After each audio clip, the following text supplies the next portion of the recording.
Olá, bem-vindo ao nosso estudo da Bíblia através deste manual da lição da Escola Sabatina.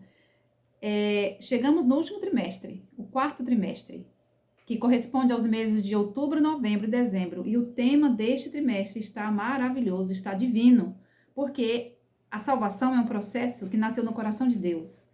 Então, a missão de Deus é a minha, é a sua missão. Vamos estudar a Bíblia, vamos estudar a lição da Escola Sabatina e aprender o que Deus quer nos revelar com este plano de resgate maravilhoso. Nenhum resgate na humanidade que foi feito até hoje é maior do que o plano de resgate empreendido pelo céu. Porque Deus toma a iniciativa de nos salvar. Salvar a humanidade, salvar o pecador, salvar a mim e a você. E a lição número 1 tem como tema a missão de Deus nos alcança, parte 1. E o verso central está em Gênesis capítulo 3, verso 9.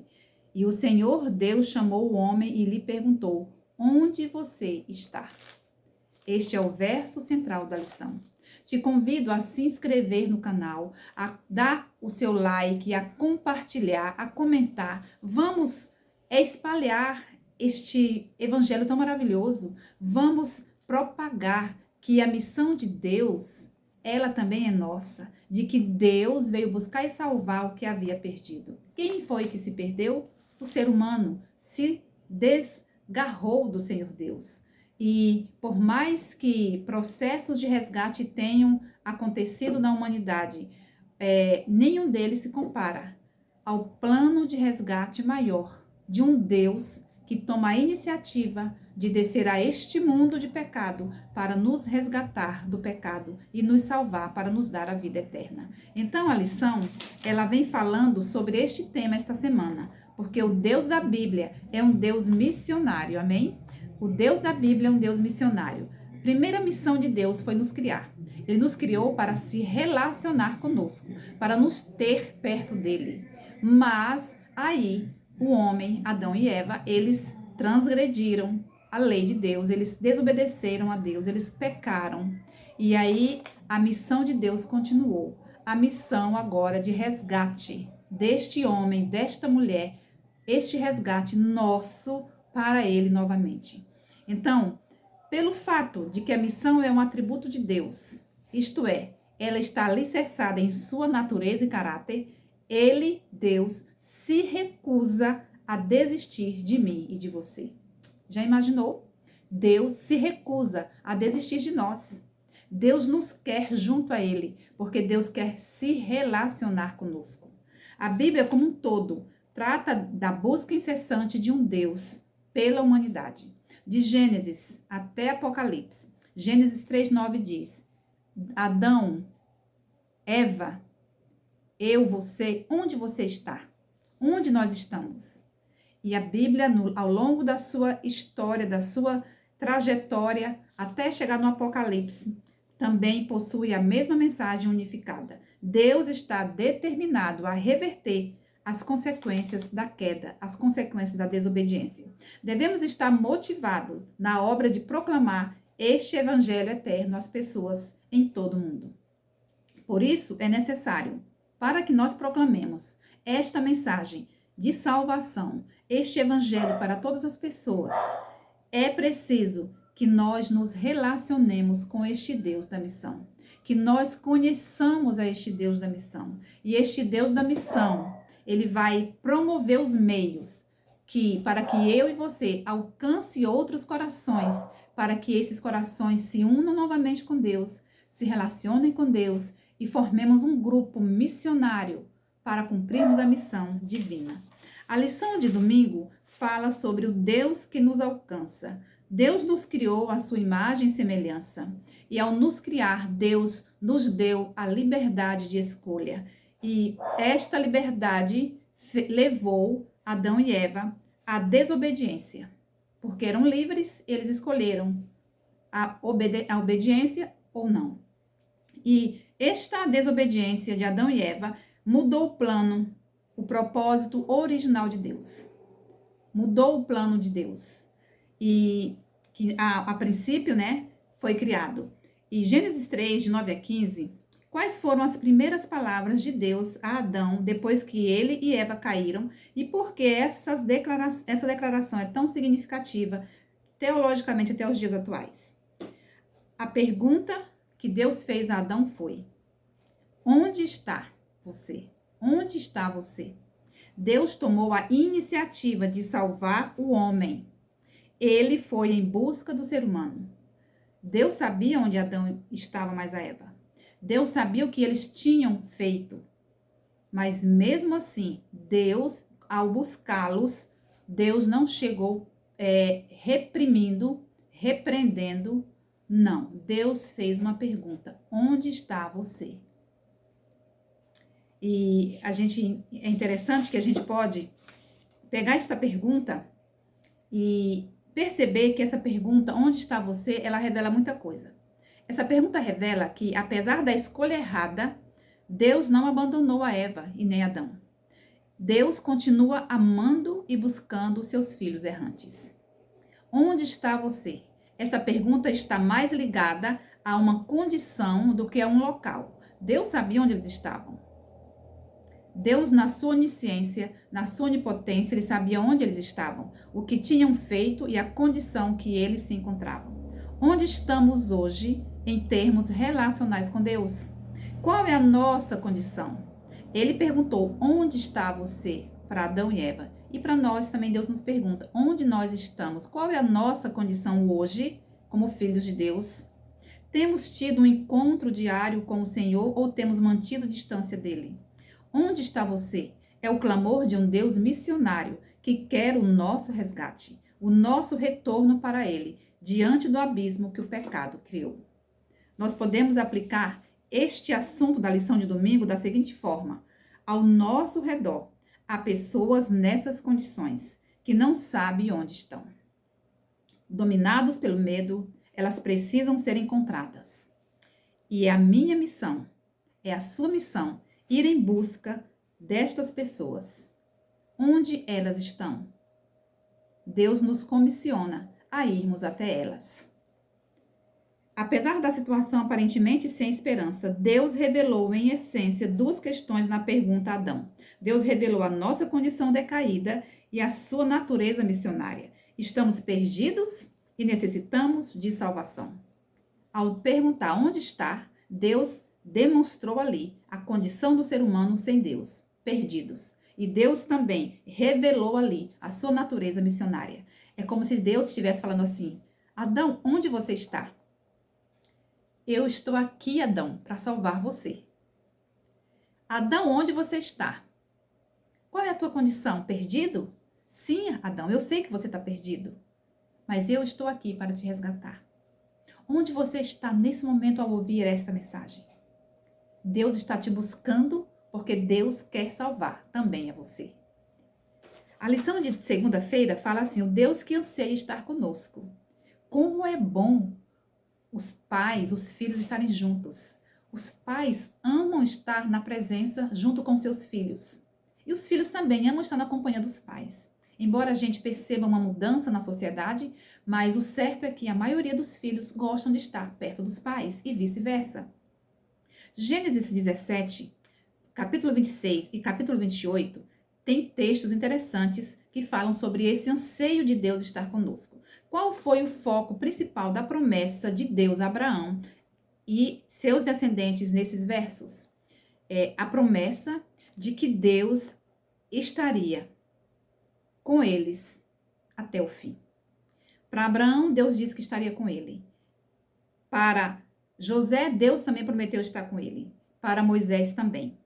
E é interessante que no Antigo Testamento, Deus continuou a agir de acordo com a sua natureza missionária, a fim de cumprir seus propósitos. Deus, nunca esqueça que Deus é um Deus missionário.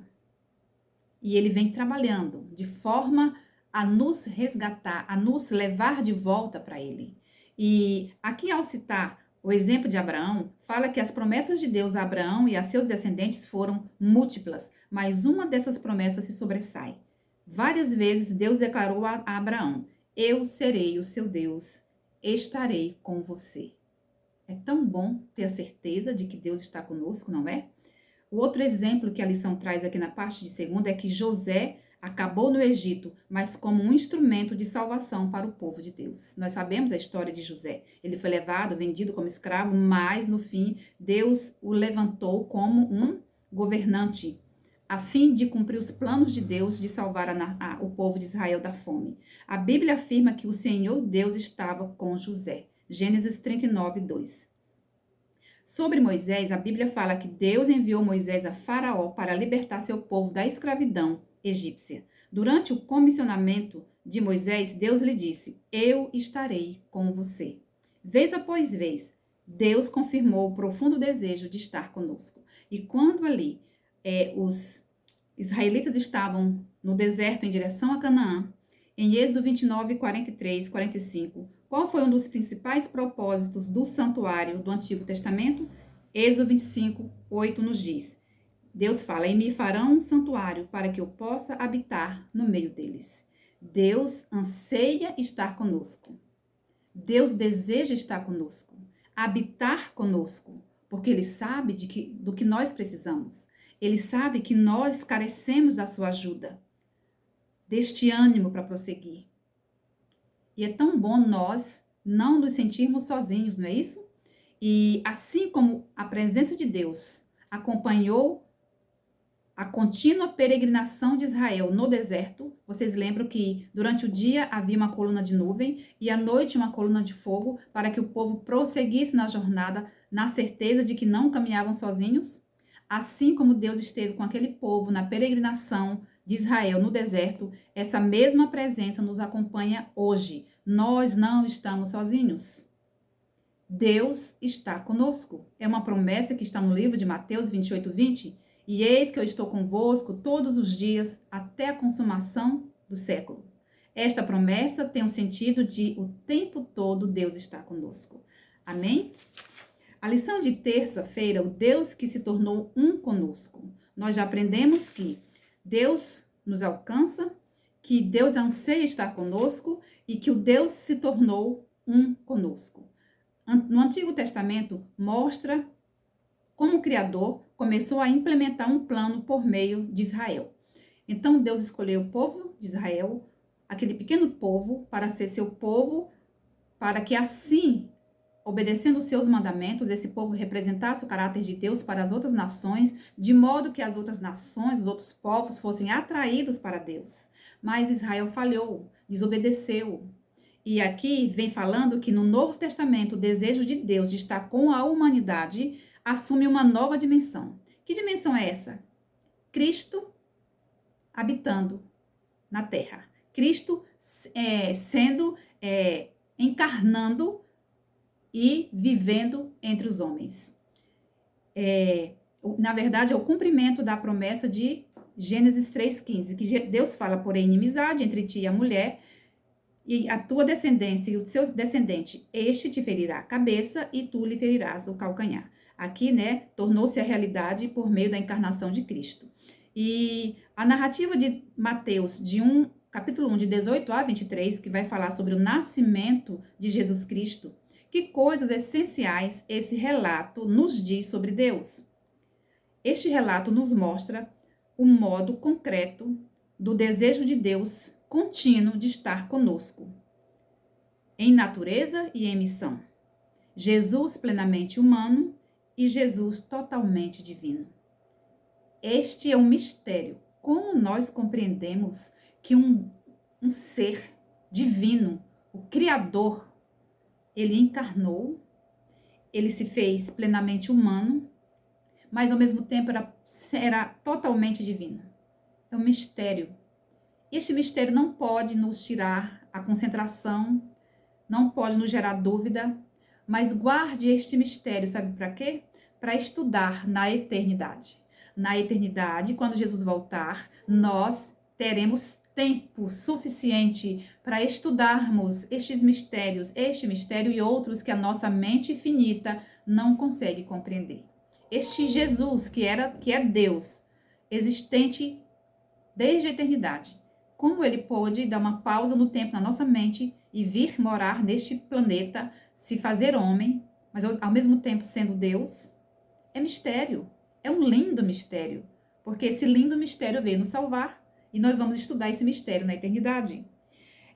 João capítulo 1, de 14 a 18, no que nós podemos aprender sobre a missão de Deus para conosco com a encarnação de Cristo, é que Deus avançou com a sua missão. Quando Jesus encarnou, nós percebemos que Deus avançou com a sua missão. Deus desejava estar entre nós e ser um conosco. Deus desejava ser um conosco, né? E habitar conosco. É interessante que que aplicação nós podemos fazer? Que aplicação nós podemos fazer desta lição de domingo, de terça-feira?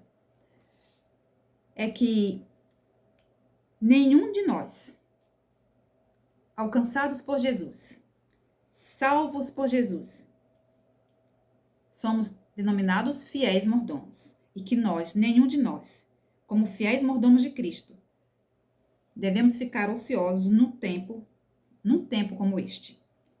Ou, como mordomos, nos contentarmos em viver só para nós. Ou seja, Cristo nos alcançou. Ele habita em nós. E Ele quer fazer de nós um missionário. A missão é de Deus. Ele que toma a iniciativa. Mas Ele, ao nos alcançar, Ele quer que nós também nos envolvamos nessa missão. De ir levar o seu amor, de ir levar a sua salvação, de levar as boas novas do resgate para o nosso semelhante, para aqueles que não sabem onde estão. Há muita gente sem saber onde estão.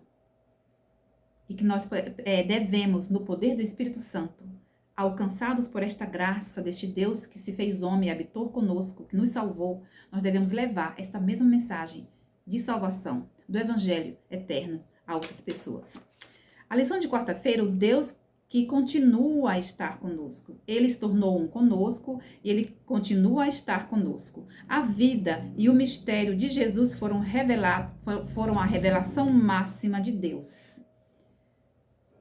Em Cristo, a natureza missionária de Deus foi conhecida por completo. Jesus revelou sua missão dizendo: o Filho do Homem veio buscar e salvar o perdido, a humanidade. Lucas 19:10. Esta foi a revelação missionária de Deus na pessoa de Jesus, que Jesus veio buscar e salvar a humanidade perdida, salvar a mim e a você. Jesus quer nos salvar. É interessante que Ele bate a porta do nosso coração com mensagens, com louvores, com pregações, com orações, mas nós devemos nos inclinar em resposta a este convite divino. A pergunta 5 diz: leia e reflita sobre João 3,16. Como você vê o amor e a missão de Deus interagindo neste texto? O verso 3,16 de João diz o seguinte: porque Deus amou o mundo de tal maneira que deu seu Filho unigênito para que todo aquele que nele crer não pereça, mas tenha vida eterna. Este é o texto de São João 3,16. Porque Deus, o maior ser do universo. Vamos traduzir este texto bíblico, trazendo para a nossa linguagem, para o nosso entendimento. Porque Deus, o maior ser do universo, amou o mundo, o maior amor já visto.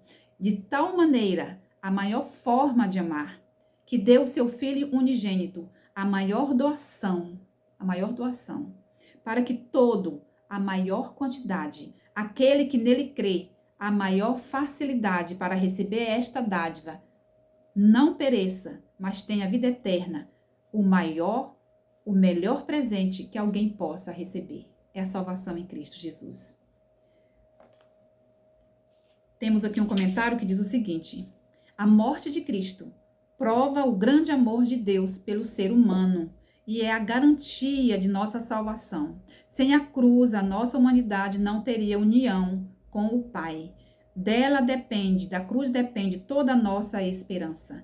Por intermédio da cruz, aprendemos que o Pai Celestial nos ama com amor infinito. Mateus 28, de 18 a 20, diz assim a pergunta: qual promessa encontramos na grande comissão? Este texto nos fala o seguinte, vamos abrir aqui a Bíblia, em Mateus 28, Mateus capítulo 28, versos 18 a 20, que fala o seguinte: E Jesus veio e lhe falou, dizendo: Foi-me dado todo o poder no céu e na terra. Portanto, ide, ensinai a todas as nações, batizando-as em nome do Pai, do Filho e do Espírito Santo, ensinando-as a observar todas as coisas que eu vos tenho mandado.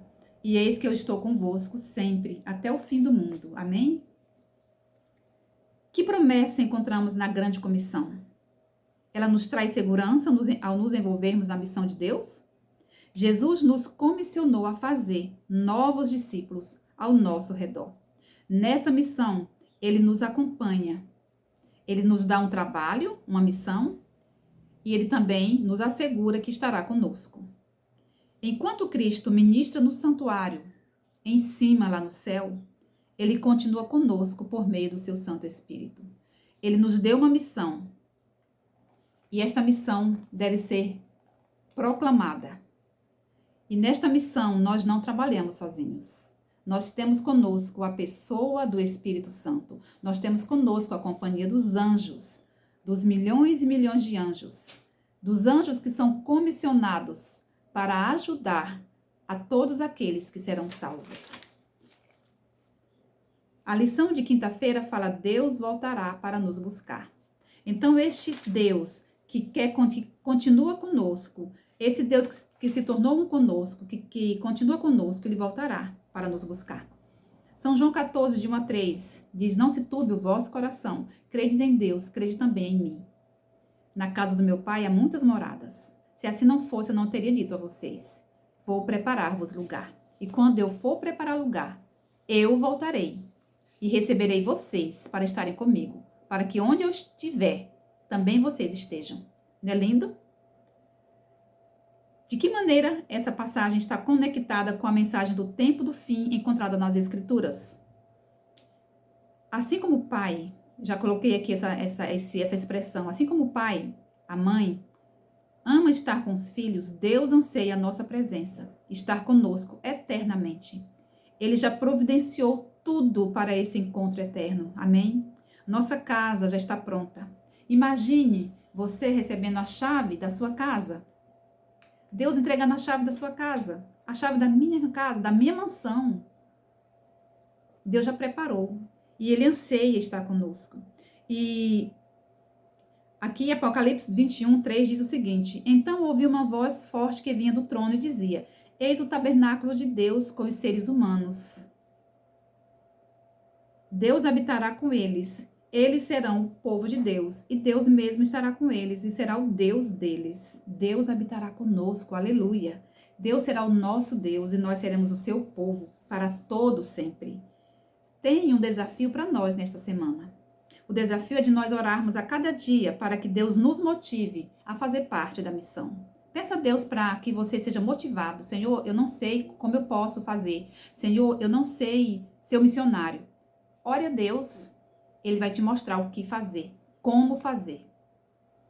O outro desafio é: vamos aprender o nome de alguém que ainda nós não conhecemos. Um amigo, um vizinho, um comerciante, e orar por essa pessoa escolhida todos os dias da semana. É um desafio para nós na missão. Concluindo, na sexta-feira, nós lemos o seguinte: desde o início, Deus e Cristo sabiam da apostasia de Satanás e da queda do ser humano mediante o poder enganador do rebelde. Deus não determinou a existência do pecado, mas previu-a e tomou providências para enfrentar a terrível situação. Deus não agiu para que certas condições surgissem, mas sabia que elas ocorreriam. Deus não intervém no meu poder de escolha. Ele respeita. Ah, mas Deus sabia que o pecado entraria na terra. Sim, Deus sabia que o pecado iria acontecer. Mas Deus não podia intervir na escolha de Lúcifer, nem na escolha de Adão e Eva, nem na minha nem na sua escolha. Ele respeita a nossa liberdade de escolha. O próprio Deus, na pessoa de Jesus, veio ao mundo para nos salvar. A cruz foi a manifestação máxima do Deus da missão. A missão pertence a Deus. Portanto, Ele vai nos equipar e nos capacitar para esta tarefa. À luz dessa realidade, quando olhamos para os desafios de evangelizar as pessoas à nossa volta, nós devemos lembrar sempre de uma coisa. Você pode achar que é um desafio, que é um trabalho árduo, mas nós devemos lembrar que o maior sacrifício Jesus fez na cruz. Deus, o Deus da missão, mandou Jesus para nos salvar. E Ele pede hoje que nós sejamos seus cooperadores nessa missão aqui na terra. Ninguém melhor do que um pecador resgatado para contar para outro pecador esta missão de resgate. Nós somos comissionados a irmos e devemos lembrar sempre da promessa que a presença do Senhor estará conosco até o fim. Que você e eu sejamos motivados a nos unirmos na missão de Deus, que também é a nossa missão, e levarmos este amor de Jesus a tantas pessoas que não sabem onde estão, dada a condição tão degradante de que muitos se encontram neste mundo de abismo, neste mundo de pecado. Que o Espírito Santo nos motive a irmos no poder de Deus falar desta salvação. Que nós possamos ser testemunhas de Jesus no poder do Espírito. Nós só podemos ir falar daquilo que Deus fez por nós, daquilo que nós vivemos com Ele, para que este testemunho tenha validade na minha vida, na sua vida e na vida daquelas pessoas com quem nós entraremos em contato. Que o Espírito Santo nos guie, nos conduza aos lares, aos corações de tantos que não sabem onde estão e que precisam do resgate, que precisam de Cristo da salvação. Amém? Que o Senhor nos abençoe.